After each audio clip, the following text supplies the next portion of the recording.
Hope this is all working. It's been a little while. So welcome to, let's see, evidence-based audio number 225. And this is Dunning-Kruger and the denial of reality, which it always is, right? But before any of that, there's been a channel, Rexy Lab, that I've been watching a lot. They do a lot of stuff about tremolos, and you guys may know my thinking has changed on tremolos over the years. I now play with the fully floating Floyd. How's that for alliteration? And I still struggle with tuning stability and stuff, but I do for some reason enjoy the full float experience. We showed a lot of different devices on this channel, and a lot of them work just fine. Look at guys like Steve Vai that run the dual backstops or whatever. I saw a video where he was showing that the auto latch was returning. I'm not sure. I was asking if there's going to be one for 7-string and all that stuff. But so one of the giant pieces of news here, if you haven't ever seen a Kruger auto latch, it was a device that would take like a Floyd Rose style tremolo, and when you turn the arm down, it would lock the tremolo into a fixed bridge. So, you know, if you popped a string or whatever, you could conceivably have like fixed bridge tuning stability and everything right back just by turning the bar. And I don't know why this stuff was stopped. I think there were some patent fights or all kinds of silliness, but for some reason they don't make them anymore. And for a long time you could see them on eBay for these crazy auctions, like crazy prices and stuff. But now it looks like you're able to actually put this on a Floyd Rose. I'm not sure which models. So let me just play this video real quick.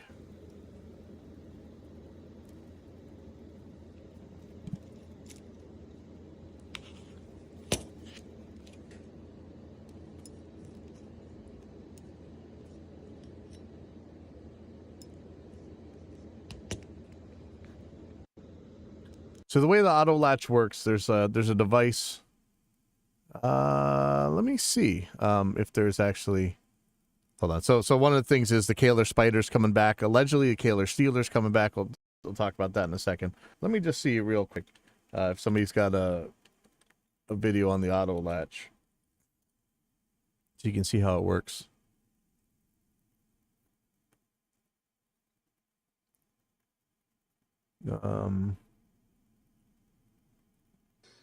Had somebody ask me about the possibility of making Krugers dive only or locked. Now, interesting thing with the 2500 here, they actually made a palm rest, and that's the whole reason that Ibanez did. No.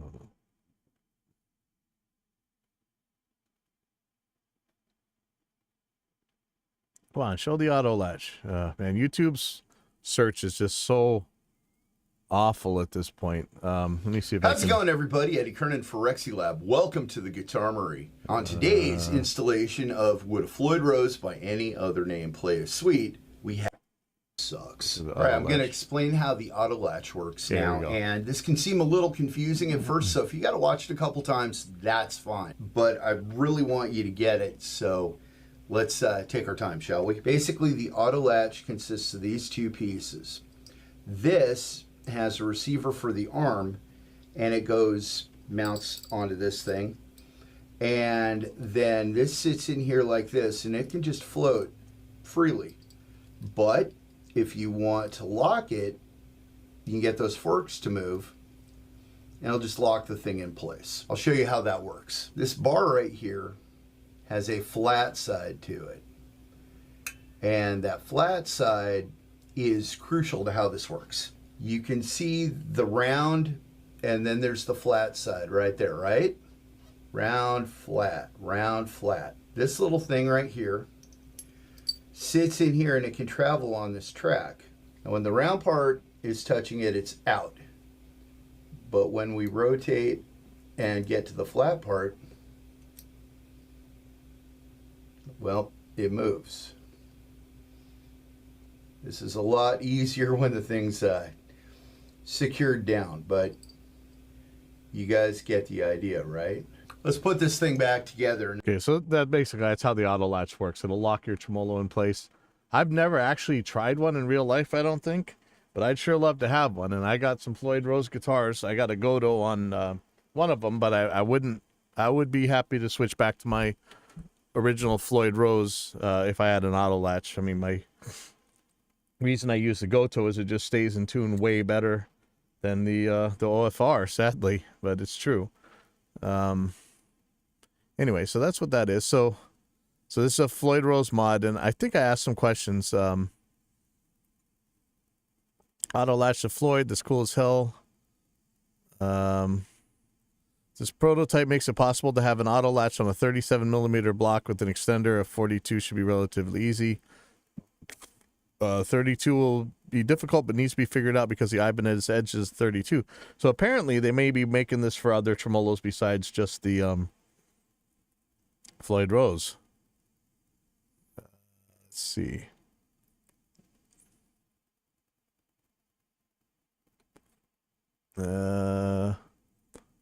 Will there be replacement parts available for us current Steeler users? Because I don't know if all of them will be available, but yes, parts will be available and the new saddles will fit. String lock screws.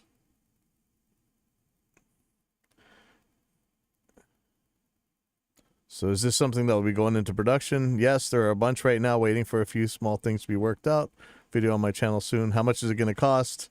Good question. Don't know yet. Yeah, I'd love to see it. I can't wait to see it. There's a lot on the Facebook group as well. So here's the video for the Spider reissue right here. Bright chrome, black chrome, and gold.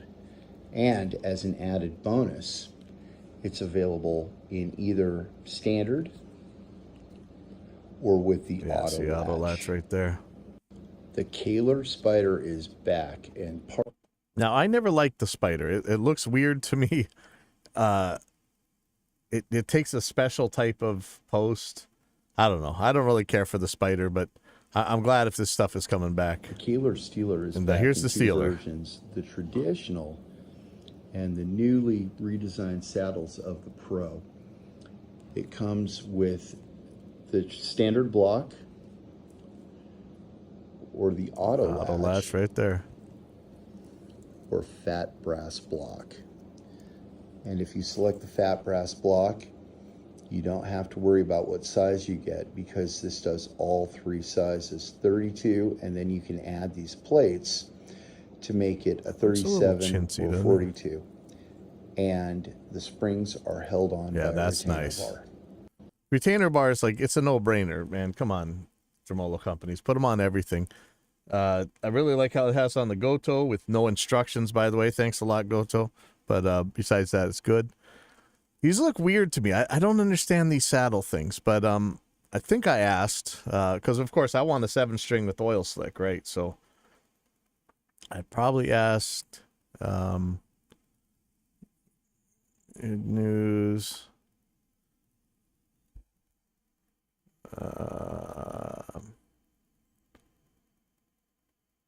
Yeah, I know I asked, I think on the Facebook group, is this going to come out in 7-string and oil slick? Hopefully 7-string and oil slick. Models available. Okay, I think that's one of my teachers. Sorry, let me just check on something really quick. I gotta go have some students here. Be right back.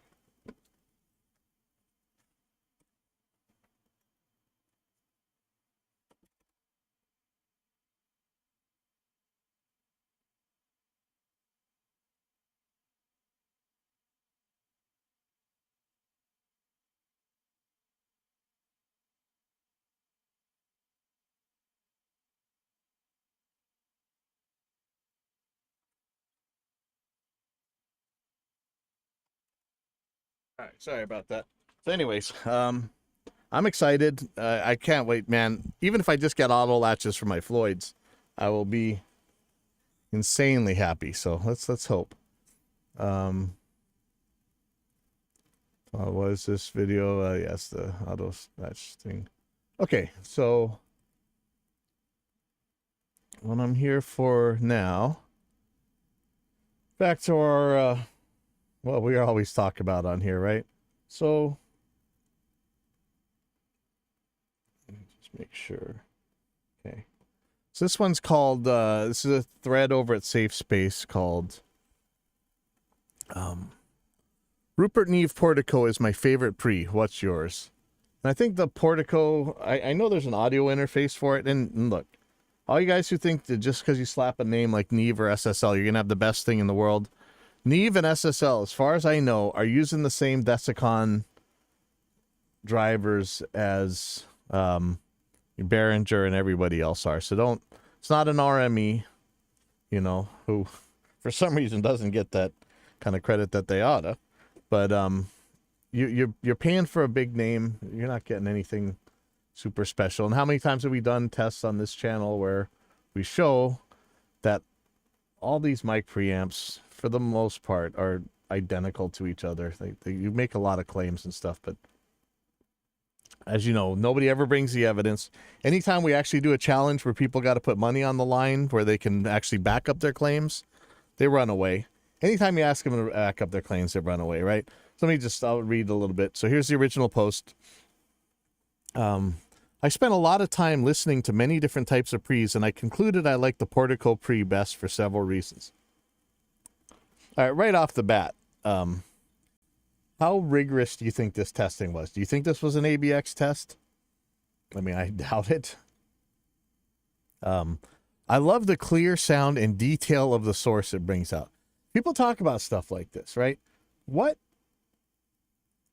So anytime you make and I know it's just like going back over stuff we talk about all the time, but anytime you use these words as descriptors, what are you actually describing? So we know that when we're talking about audio,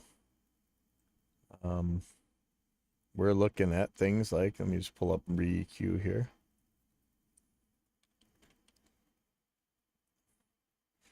Okay, you're looking at, how flat is the frequency response, right?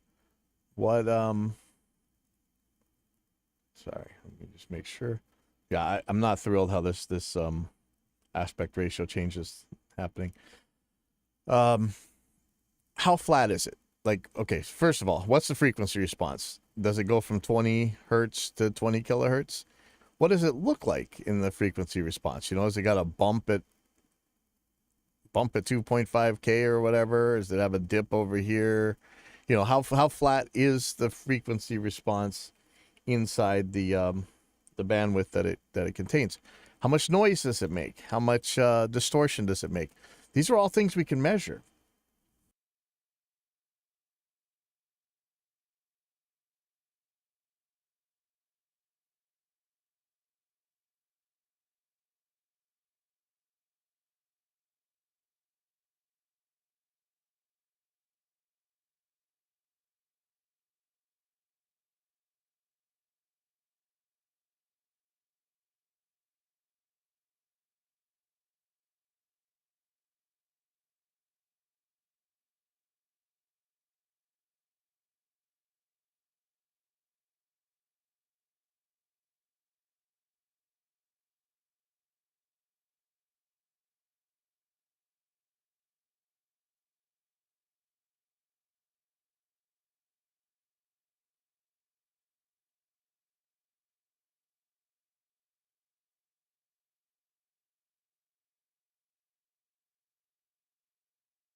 Check.